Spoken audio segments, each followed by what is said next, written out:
जी बेटा, अस्सलाम वालेकुम। हम कंटिन्यू करेंगे अपने इस सेशन को जिसमें हम समझ रहे हैं कि मार्क स्कीम को किस तरह से अंडरस्टैंड करना है, किस तरह से मार्किंग स्कीम को देख के अब हमने अपने फाइनल CIs की तैयारी करनी है। तो आई होप सो कि वीडियो आपके लिए अगेन आपके लिए इंटरेक्टिव होगी, आपके लिए बेनिफिशियल होगी। सो स्टार्ट करते हैं सबसे डेंजरस मार्क पैटर्न को, जिसके साथ बेटा लिखा होता है M मार्क्स लिखा होता है, या M1 लिखा होता है, या M2 लिखा होता है। सो ये आपको नज़र आ रहा है M1। ये सबसे बड़ा दुश्मन है आपका जी, टू बी वेरी ऑनेस्ट। ये कहता क्या है? कहता है अगर मेरी नहीं मानोगे, मेरे बताए हुए वर्ड्स आपने यूज़ आंसर्स में नहीं किए, तो आपको मार्क्स उस पूरे क्वेश्चन के नहीं मिलेंगे। एक बड़ा एक क्रूअल सा रूल है, लेकिन क्या करें, चूँकि अब फिज़िक्स पढ़ रहे हैं बेटा, तो फिज़िक्स की टर्मिनोलॉजीज़ भी पढ़ना ज़रूरी है। हमें वो वर्ड्स याद रखने हैं, हमें वो वर्ड्स यूज़ करने हैं जब हम एग्ज़ाम्स में या पेपर पॉइंट ऑफ व्यू से हम सॉल्व करेंगे अपने क्वेश्चन को। ये जो M मार्क्स है बेटा, ये मैथड कंपलसरी मार्क्स हैं, सबसे डेंजरस मार्क्स है, याद रखिएगा। ये कहता है the particles of wave move parallel to the direction of does not gain any credit. कहता है नीचे वाले हिस्से को कोई मार्क्स मिलेगा ही नहीं, इवन दो सही लिखा हो, अगर ऊपर वाले ये वर्ड्स यूज़ नहीं किए। इसका मतलब है अब बेटा जब आप तैयारी स्टार्ट करो अपने एग्ज़ाम्स की और अपने जो भी आपकी प्रिपरेशन है, जैसे जैसे CIs करीब आ रहे हैं, तो एक दफ़ा मार्किंग स्कीम को ज़रूर देख लो और वहाँ पे देख लिया करें कि कहीं पे M1 या M मार्क्स तो नहीं लिखे, और अगर M मार्क्स लिखे हैं बेटा तो आप उनको रट्टा मार लो। रट्टा मतलब क्या कि डेफिनेशंस जो हैं, खासतौर पर ये डेफिनेशन के अंदर वर्ड्स यूज़ होते हैं, ये जो डेफिनेशंस के अंदर वर्ड्स यूज़ है ना, वाइब्रेशंस का, ऑसिलेशन ऑफ पार्टिकल का, इनको एक नोट्स बना के लिख लिया करो कि मैंने डेफिनेशंस को कभी चेंज नहीं करना। सो मैं आपको एक हिंट दे रहा हूँ, परेशान होने की बेटा बिल्कुल ज़रूरत नहीं है। बस ये ज़रूर याद रखिएगा कि जब भी डेफिनेशंस आए ना, तो आपने डेफिनेशंस को चेंज नहीं करना।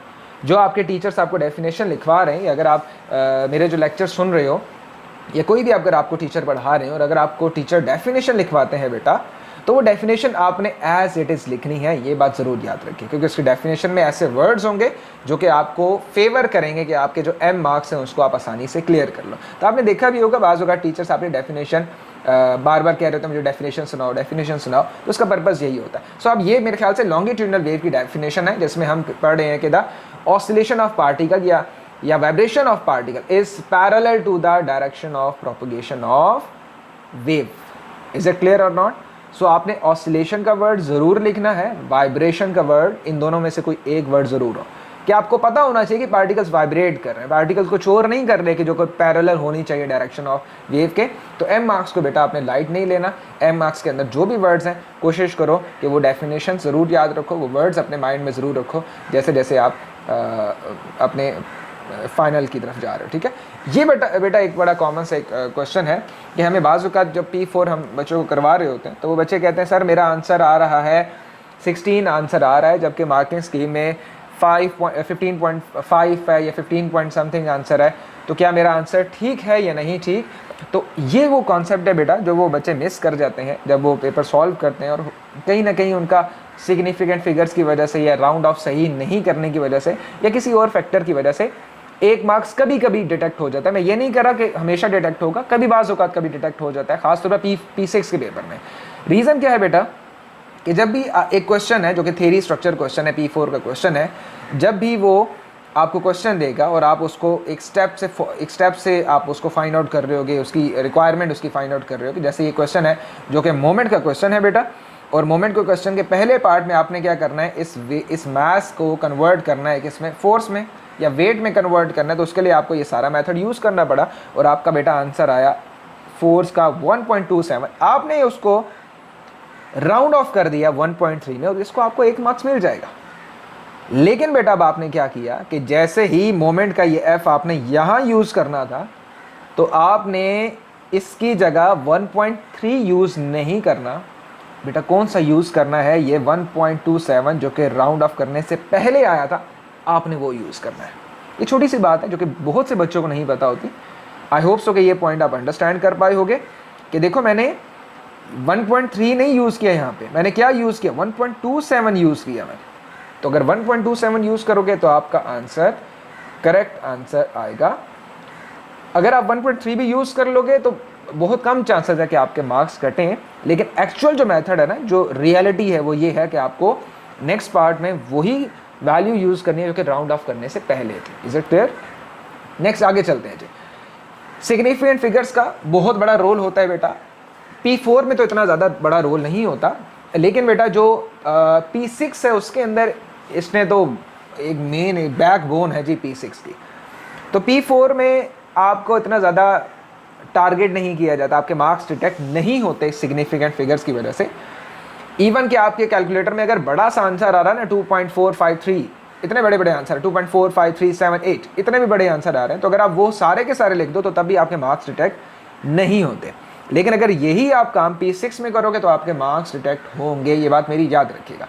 तो पहला क्या आंसर है कि कोशिश कीजिए कि P4 में आपका जो आंसर है वो सिग्निफिकेंट फिगर उसमें 2 हो या 2 से ग्रेटर जितने मर्जी हो, आपका आंसर अगर करेक्ट है तो हम करेक्ट मानेंगे, कैम्ब्रिज ये कहता है। लेकिन अगर कहा गया हो कि आपने आंसर देना ही कितने सिग्निफिकेंट फिगर है, 3 सिग्निफिकेंट फिगर्स में आंसर देना है, जो कि आप P4 में कभी कभी देख लेते हो बेटा, तो फिर आपको आंसर अपना कंसाइज करना पड़ेगा 3 सिग फिग में। अगर आप नहीं करोगे तो आपके मार्क्स फिर डिटेक्ट हो जाएंगे। अगर डिमांड की गई हो कि आपने आंसर कितने सिग फिग में देना है, 3 सिग फिग में देना है। इज इट क्लियर और नॉट? ठीक हो गया? तो आप कोशिश करो कि आप अपना आंसर हमेशा 2 सिग फिग में दो या 2 सिग फिग से ज़्यादा दो।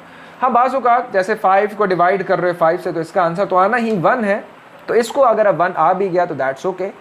अदरवाइज कोशिश करो कि सिग्निफिकेंट फिगर 2 हो या 2 से ज़्यादा हो। किस पेपर में बेटा? मैं बार बार मेंशन कर रहा हूँ, P4 में।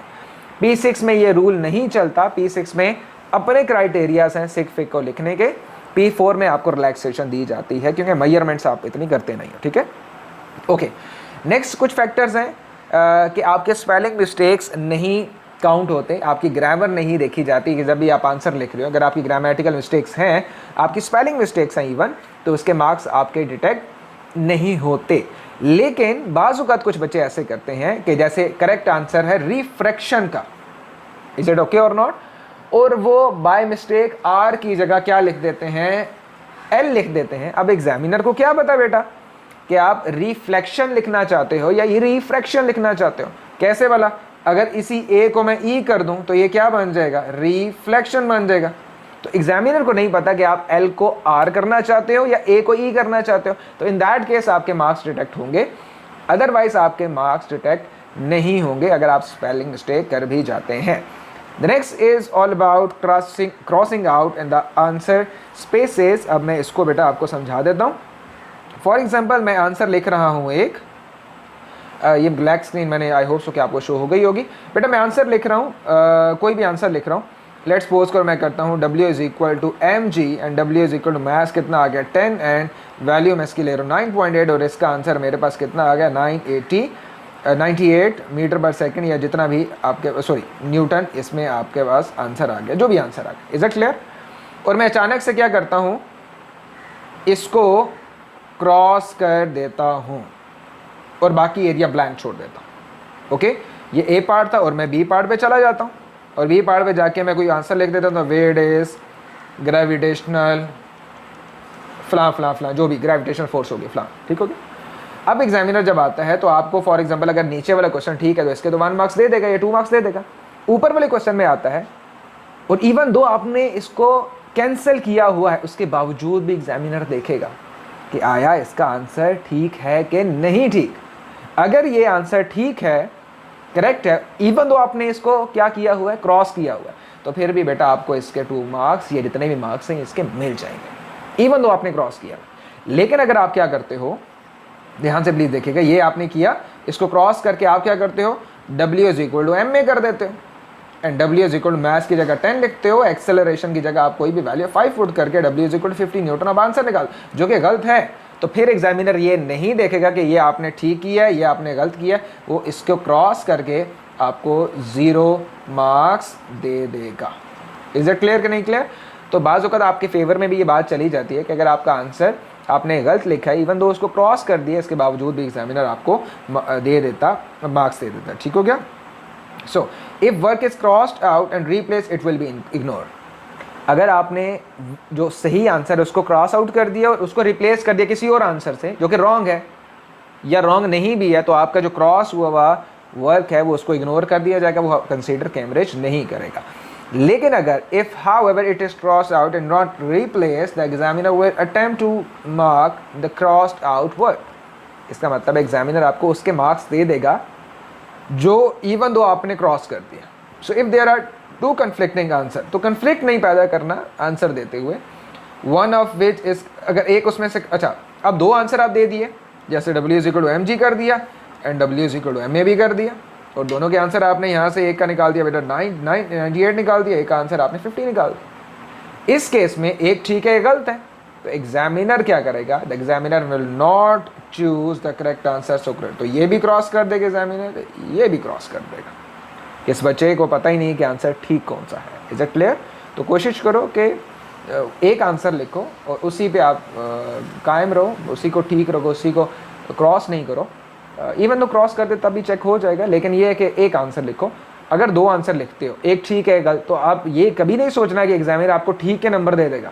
एग्जामिनर आपको ठीक के नंबर नहीं देगा। The examiner will mark everything anywhere. अच्छा, बहुत से बच्चे ये भी पूछते हैं कि सर वो पेपर जब अटैम्प्ट कर रहे होते हैं ना, तो उनका आंसर गलत हो जाता है, उनको बाद में याद आता है कि मुझे ये आंसर इसका तो नहीं है, आंसर तो मैंने गलत लिख दिया, फिर वो कंफ्यूज हो जाता है। अब हम क्या करें? तो करना बेटा ये है कि अगर कहीं पे आप क्वेश्चन आपने अटैम्प्ट किया और वो सारा गलत हो गया, अगर आपको लगता है कि स्पेस ही नहीं है उसके मजीद नीचे उन लाइन्स के दरमियान, तो पेपर के कहीं भी किनारे पे किसी भी खाली ब्लॉक में आप मेंशन कर दो कि ये जो मेरा आंसर है, ये आंसर है फलां question, question number 1 part B का आंसर है, और मैं इसको यहाँ पे अटैम्प्ट कर रहा हूँ। तो एग्जामिनर आपको उसके मार्क्स दे देगा, इवन दो आपका वहाँ पे आंसर गलत है, लेकिन बस उसको क्रॉस कर दीजिएगा, जो प्रीवियस आंसर को उसको क्रॉस करो। और पेपर के किसी भी जगह, क्योंकि एट द एंड आपको पता चल जाता है कि ये आंसर मेरा रॉन्ग है, और स्पेस मिल कोशिश करो उसी पेज के ऊपर नीचे कहीं पे लिख दो। बहरहाल उस पेज के अंदर भी स्पेस नहीं है तो अगले पेज पे चले जाओ और साथ ऊपर मार्कर से मेंशन कर दो किसी भी ब्लैंक स्पेस में कि ये मेरा आंसर फलां क्वेश्चन का है, तो आपके उसको भी मार्क्स ये मिल जाएगा। ठीक है? So answer may be continue. ये देखो ये लिखा हुआ है, examiner will mark everything anywhere on the paper as long as it is clear to which question it refers. So answer may be continued और crossed outward, rewritten in a blank space. तो ये मैंने आपको सारी बातें बता दी। अब बेटा नेक्स्ट वीडियो में हम P6 को ट्राई करते हैं उसको समझने की। तो यहाँ तक मैंने आपको P4 की काफ़ी चीज़ें बता दी। आई होप सो ये चीज़ें आपको समझ में आई होंगी।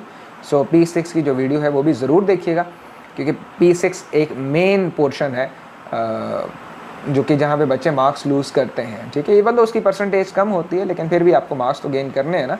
सो टेक केयर बेटा, अल्लाह हाफिज़।